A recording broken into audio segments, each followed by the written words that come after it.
السؤال ده بقى ده من جميع الأفكار. هنحب كل حاجة خطية فيه. في حبلين. في أفكار، يعني مثال جميل. سواء أنت كنت هتحله مقالي أو هتحله ام سي كيو، هو برضه لو ام سي كيو بيجيبلك السؤال بالمنظر ده كده، وبيديك في الاختيار كذا حاجة. يعني مثلا هو هنا في السؤال ده مثلا لو عايز الفلوس بتاعت بي مثلا، فبيجي في اختيار يقول لك هات الفلوس بتاع بي. في سؤال في الام سي كيو يجي السؤال بعده في الام سي كيو يقول لك عايز الفلوس بتاعت سي. فاحنا كده هنجيب حاجات من دي كتير. تمام. فانت بتحل السؤال عادي وبتقعد تختار في الام سي كيو بقى. تمام. هنبتدي في حل السؤال. اول ما اشوف سؤال بالمنظر ده، انا اول حاجه هروح اعملها هجيب المعادلات بتاعت الرابط عندي بتاع الانحباء. بعد كده ابدا اشوف هو عايز ايه في السؤال اصلا. فاحنا تعال نبص على الانحباء بتاعنا. انت عندك حبل ماشي كده كده كده كده كده اهو اهو اهو. تمام. واقف هنا، وفي حبل تاني تحت كده اهو. تمام. حبل تاني اهو. تمام. طب الحبل اللي فوق ده انت عندك في حته هنا اهي، وحته هنا اهي، وحته هنا اهي، وحته هنا اهي. كل ده احنا قلنا ان هو بيبقى ثوابت مش بيتغير، لان عمر البروكه ما هتطلع تعدي الحته دي، فالحبال دي هتفضل ثابته زي ما هي. فلما اجي احطها في اول معادله بيبقى ايه؟ تفاضلها بصفر، فمش هنحطها في اول معادله. او في ناس بتشد خط كده وتقول لك ده ديتم وتصفر تبدا الازاحات من هنا يعني. تمام. وما بياخدوش في اعتبارهم الاحبال اللي فوق دي. تمام. بس انا فهمتك قبل كده في اول الفيديو ان انا ليه ما باخدهاش اصلا، وجاي بحط الداتا هنا زي ما هما بيحطوا. طيب انت عندك، تعالى ناخد الازاحات بتاعت الحبل ده. الازاحات بتاعت البلوكه ايه؟ البلوكه هتتحرك في الحبل ده هنا وفي الحبل ده هنا، من اول هنا لحد هنا. يبقى انت عندك ازاحتين في الايه، يبقى اكس 2 اكس ايه زائد. تعال نكمل في الحبل ده، مش هناخده. تعال البلوكه بي هتعمل ازاحتين هنا كده، واحده هنا وواحده هنا. يبقى 2 اكس بي ساحل البلوكه بي زائد. تعالى البلوكه سي هتعمل إذاعة واحدة في الحبل ده من أول هنا كده لحد هنا كده. يبقى زائد إكس سي بتساوي كونستانت. طيب كلام جميل. ده إيه؟ الكابل الأول واحد. تعال نفاضل 2 في إيه زائد 2 في بي زائد في سي تساوي صفر. 2 A A زائد 2 A B زائد A C بتساوي صفر. هنسمي دي مثلا المعادلة رقم 2، ودي المعادلة رقم 1، ودي المعادلة رقم 3، عشان بعد كده نجيب رقم المعادلة على طول. تعال بقى نجيب الكابل 2. احنا عرفنا عندنا كابل ايه؟ الكابل 2 عندك عايز اجيب الازاحة. البلوك دي هتطلع من اول هنا كده لحد هنا كده، دي ازاحة، ومساحة تانية هتمشيها دي. فأنا عايز أجيب طول الإزاحة دي، فأقوم جاي قايم من الطول من أول هنا كده لحد وأنا نازل هنا كده لحد هنا كده مثلا. هنسمي الطول ده إكس إيه دي. يبقى الطول ده قيمته إكس دي. وأنت عندك طول من أول هنا كده لحد هنا اسمه إكس إيه، كنا مسمينه قبل كده واخدينه إزاحة. كلام جميل. يبقى أنا لو جيت طرحت الإكس دي الكبيرة دي من الصغيرة دي تديك المسافة دي اللي إحنا عايزينها أصلا. يبقى أنا أقوم جاي عشان أجيب المسافة ديت هقول إكس دي ناقص الاكس اي دي، تديك المسافه دي اللي هي المقدار ده كده. طيب عايزين نجيب المسافه دي نفس الكلام، مش احنا قلنا الازاحه من اول هنا لحد هنا اكس دي. يبقى الازاحه الكليه اكس دي دهيت من اول هنا لحد هنا ناقص الاكس بي دهيت تديك المسافه دي. يبقى الاكس دي الكبيره دي زائد اكس دي ناقص الاكس بي الحته دي كده تديك الحته دي ناقص اكس بي. بس كده جبنا مساحه الحبل كونستانت.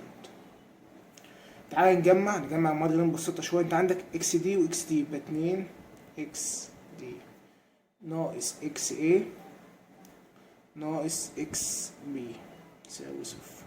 طيب تعالى نفاضل 2 في دي ناقص في ايه ناقص في بي تساوي صفر. 2 اي دي ناقص ايه ناقص اي بي تساوي صفر. كلام جميل. هنسمي دي مثلا رقم 4 المعادلة دي، ونسمي المعادلة دي رقم 5، ونسمي المعادلة دي رقم 6، عشان لما يجي نحتاجهم واحنا بنحل ما ندوخش. حلو الكلام. تعالى بقى نبتدي نحل، نقرا السؤال بتاعنا ونشوف عايز ايه وكده، ونبدأ نطلع المعطيات. رفعت الكاميرا في وسطنا بس عشان ابين الدنيا شوية. هنا بيقول لك بلوك سي. بص هو ما دام انا عندي 4 بلوكات، لو انا عايز ابقى منظم شوية في حاجة انا كأحمد بعمل ايه؟ بقوم جاي كاتب مثلا ايه هنا البلوك ايه مثلا المنظر ده كده، ادي بلوك ايه، وهنا البلوك بي، وهنا البلوك سي،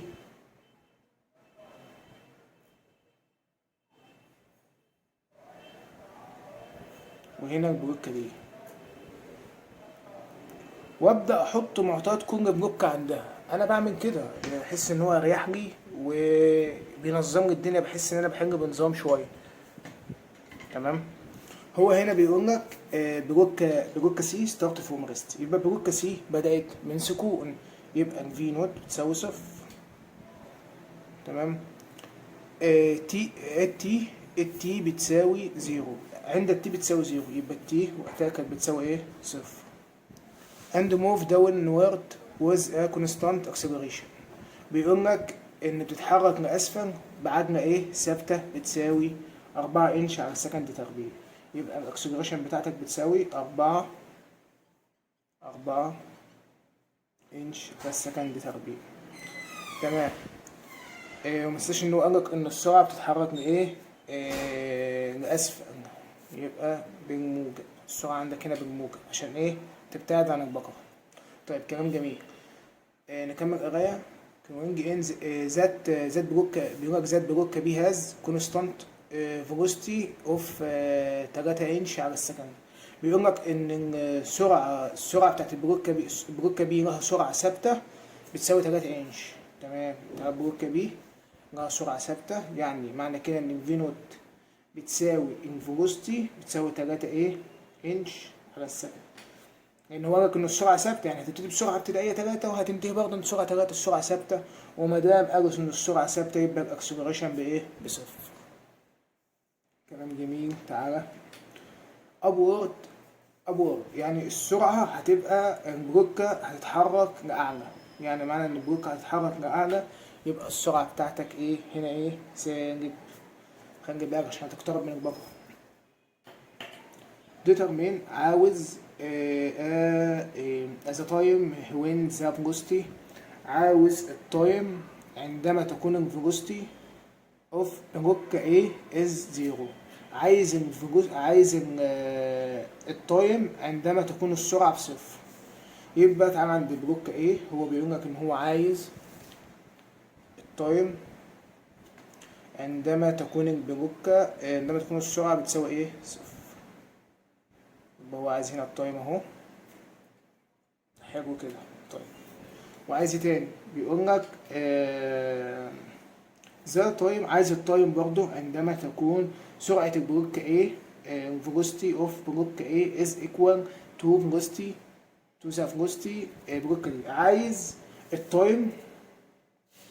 عاوز التايم عندما تكون سرعة البلوك A بتساوي سرعة البلوك D.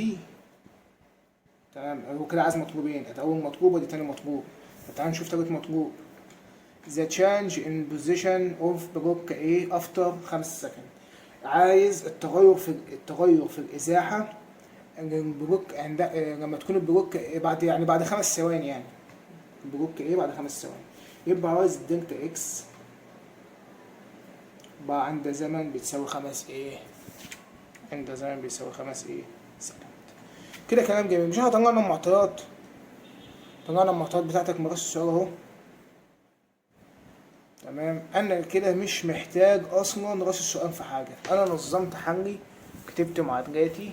تمام. زي ما انت شايف كتبت المعادلات وطلعت معادله الاحداث وكل حاجه. تمام. وناقص ان انا احل. تعال نجيب اول مطلوب اللي هو عايزه ده. هو عايز التايم ومديك سرعه، نهائيه وعايز التايم. انت مش كان عندك معادله عجله خطيه كانت بتقول لك ان الفي بتساوي في نوت زائد اي تي.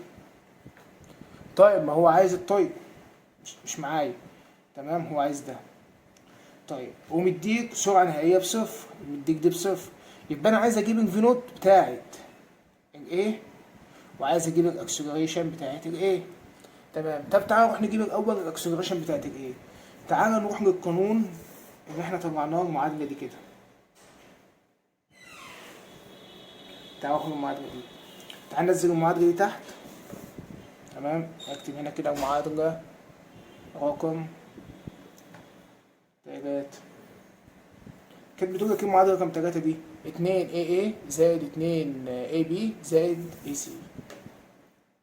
2 AA زائد 2 AB زائد AC بتساوي 0.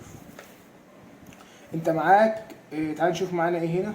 معانا فوق هنا ال A بتاعت ال B بصفر، دي بصفر، يبقى دي كلها بصفر. طيب ال AC معانا بكام؟ ال AC ب4. فانا دلوقتي هودي ال4 دي هناك بعكس الاشاره. تمام. ما انت عندك ان 2 AA هتساوي 4 بالسالب على الاتنين، انا عايز اطير الاتنين دي فهقسم على الاتنين هتديك سالب 2. تمام. يبقى انا كده جبت له العجله، ناقص اجيب له الفي نوت الابتدائيه بتاعت الايه عشان اعوض في القانون ده على طول واجيب ايه السرعه. تعالى نروح نجيب له الفي نوت. كده انا جبت له العجله. تعالى نجيب الفي نوت. شفت القانون ان هو فين اين القانون بتاع السرعه؟ القانون ده. تمام. بتاع السرعه ده. تعالى ناخده وننزل بيه تحت. هو ده كده. القانون ده كان بيقول لك ان 2 VA زائد 2 VB زائد VC. كان ناخد القانون اللي هو بتاع معادله الحجم اللي احنا جبناه من فوق بس. طيب انا هشتغل بالقانون هنا. القانون ده يصلح ان انا اعوض وسرعه ابتدائيه وسرعه نهائيه، بس لو هعوض وسرعه ابتدائيه بعوض كوم وسرعه ابتدائيه. هنا سرعه ابتدائيه الفي نوت بتاعت البي ابتدائيه، وهنا الفي سي بس الابتدائيه. طيب تعالوا نشوف احنا معانا ايه منه. قال لك هنا ان الفي نوت بتاعت السي بتساوي ايه؟ صفر. ادي صفر، دي نزلت بصفر. كلام جميل. بعد كده قال لك هنا ان انت عندك الفي بي هنا. تمام. الفي نوت الابتدائيه كانت ب3، يبقى انا هنا اعوض مكان الفي بي ب3. بس ما تنساش ان هو قال لك ان بتتحرك لاعلى ابورد، يبقى السرعه بتقترب من البكره هتكون سالب. يبقى انا هنا سالب 3 هتنضرب في الاتنين، ننزل الاتنين دي تحت اهي، زائد الاتنين في اي نوت اللي انا عايزها اصلا. يبقى انا لو ضربت 2 في سالب 3 تديك سالب 6. يبقى انت هنا معاك كل ده سالب 6 هيروح بالموجب الجهه التانيه. يبقى انت عندك 2 في اي نوت بتساوي سالب 6. هتروح هناك تعدل ايه؟ الزائد دي، زائد دي هتعدلها الزائد تبقى تعدل اللي يساوي بالموجب. بعد كده انا عايز الفي نوت لوحدها، يبقى هقسم على الاتنين. يبقى انت عندك الفي اي نوت بتساوي 3. كده انا جبت لهم في اي نوت. تمام. تعالى بقى نعوض في القانون ده. هو انت عندك الفي اصلا هو مديهالك بكام؟ الفي هو مديهالك بصفر. طيب ما بصفر اهي، والفي نوت احنا لسه مطلعينها ب3، يبقى صفر بتساوي 3. الفي نوت انا لسه مطلعها اهي، زائد الاي انا طلعت الاي بكام؟ بسالب 2.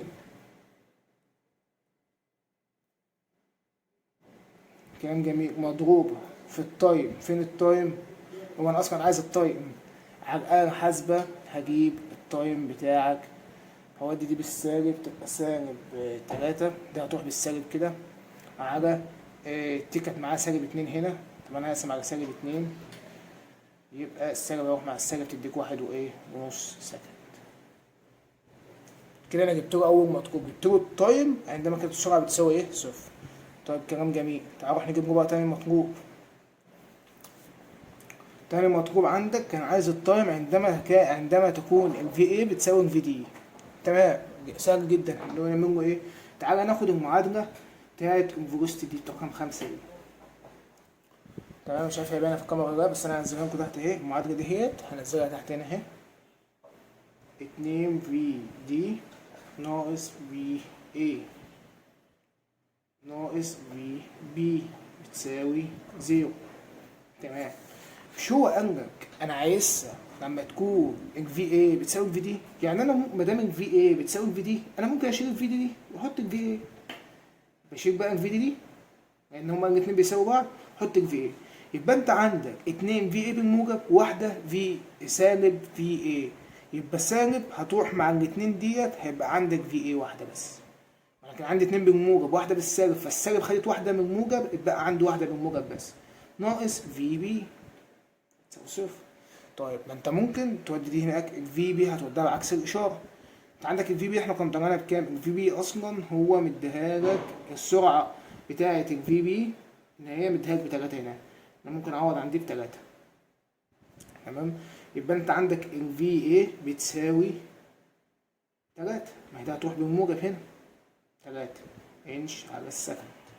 كلام جميل جدا. طيب انا كده جبت له دلوقتي السرعه، تعال نروح نعوض في القانون بتاعنا بقى. مش انت كان عندك القانون ده هناخده؟ مش كان عندك قانون بيقول لك ان في بتساوي في نوت زائد اي تي؟ طب ما هو اصلا عايز التايم، اوكي مش معاه التايم عوض كده كده عايزه. طب الاي بتاعت الاي يعني الاي بتاعت العجله بتاعت البروك كايه، انا لسه مطلعها بسالب 2 اهي، جايه التانيه بسالب 2، مش لسه مطلعها بسالب 2 الايه؟ يبقى انا هعوض هنا بسالب 2. تمام، الفي نوت بتاعت البروك ايه، ما انا لسه جايبها ايه، الفي نوت بتاعت البروك ايه ب3 تساوي. طيب ما الفيلوسيتي بتاعت انا لسه جايب دلوقتي السرعه النهائيه اهيت ب3 انش، يبقى انا كل اللي انا هعمله اكتب على الحاسبه هنا تي مضروبه في الاتنين، هنا سالب المعادله بتاعتك دهيت اكتبها على الحاسبه تديك التايم. المعادله ديت مش واضحه اوضحها لكم، 3 بتساوي 3 بتاعت الفي نوت ناقص هنا موجب ايه هتبقى -2 بقى عشان العجله هنا بالسالب في التي. هتلاقي عندك لما تيجي تكتب المعادله دي على الحاسبه او تصفيها هتلاقيها عندك بتساوي 3 سكند. ما فاضلش عندك الا مطلوب تالت هنجيبه. تمام، اللي هو بيقول لك ايه، عايز الدلتا اكس. طب ما انت كان عندك قانون من العدله الخطيه ان الدلتا اكس بتساوي الفي نوت في التي زائد نص ايه تي تربيع. طب ما انت عندك الدلتا اكس، انا عايز الفي نوت، الفي نوت احنا لسه جايبينها حالا هنا بسالب 3 ب3 تساوي في التايم احنا طلعناه دلوقتي اهوت. هو قال لك حضرتك عند تايم 5، انا عاوزها عند تايم 5 بعد 5 ثواني، يبقى في 5 مش هحط بقى التايمات اللي احنا طلعتها زائد نص الاكسلريشن انا كنت مطلعها بسالب 2 هنا اهي في 5 تربيع على الآلة الحاسبة تصفي المعادلة دي كلها تديك الدلتا اكس بتساوي تقريبا 10 انش على السكند. ما تنساش الوحدة أهمها انش.